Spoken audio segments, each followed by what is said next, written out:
Library বলে যুবরাজ ফুলের দাবি, সেই দাবি আমার দাবি নয়, আপনার দাবি, সকলের দাবি, গোটা বাগনানবাসীর দাবি।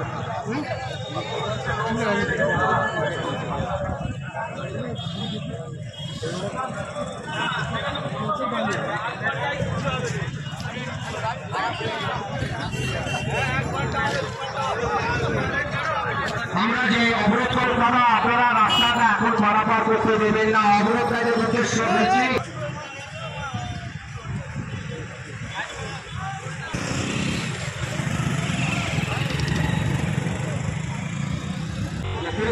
অবরোধ কর্মসূচি চলছে।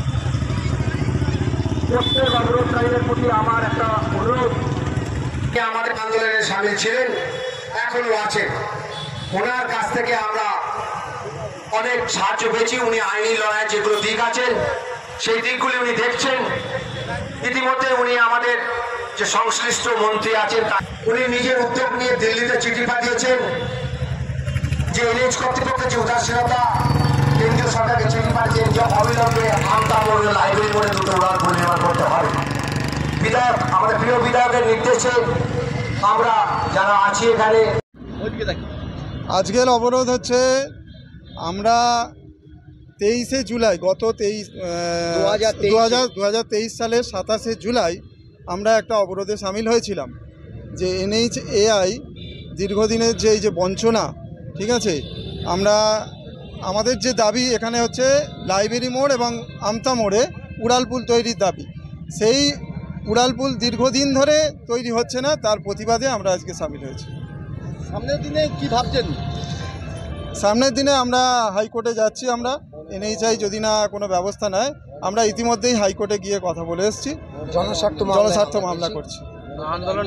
আরো বৃহত্তর আন্দোলন আমরা করব। আন্দোলন তখনই শেষ হবে যতক্ষণ না উড়ালপুলটা হচ্ছে। আমরা আজকে ঘোষণা করেছি প্রতীকী অবরোধ 30 মিনিটের। এটা যদি NHAI কর্তৃপক্ষ কোনো ব্যবস্থা না নেয় তাহলে কিন্তু আমরা আরও অনেক বৃহত্তর আন্দোলনে যাব। তখন কিন্তু আমরা আর সময় ঘোষণা করব না, তখন আমাদের আন্দোলন চলবে, ঠিক আছে? কোনো সময় আমরা ঘোষণা করব না। সৌমিত্র মজুমদার আমাদেরকে সাহায্য করছেন, সমর্থন করছেন। আগামী দিনে NH কর্তৃপক্ষের এই যে উদাসীনতা, এখনো যে উড়ালপুল হয়নি, এই প্রতীকী অবরোধ যেটা করেছি এটা দিয়ে শেষ নয়। যতক্ষণ না উড়ালপুল নির্মাণ হচ্ছে ততক্ষণ কিন্তু আমাদের এই লড়াই চলবে। আমরা পথ চলতি মানুষ, সমস্ত গাড়ি যারা আছেন, অটো যারা আছেন, প্রত্যেককে বলছি আপনারা বারবার করার চেষ্টা করবেন না।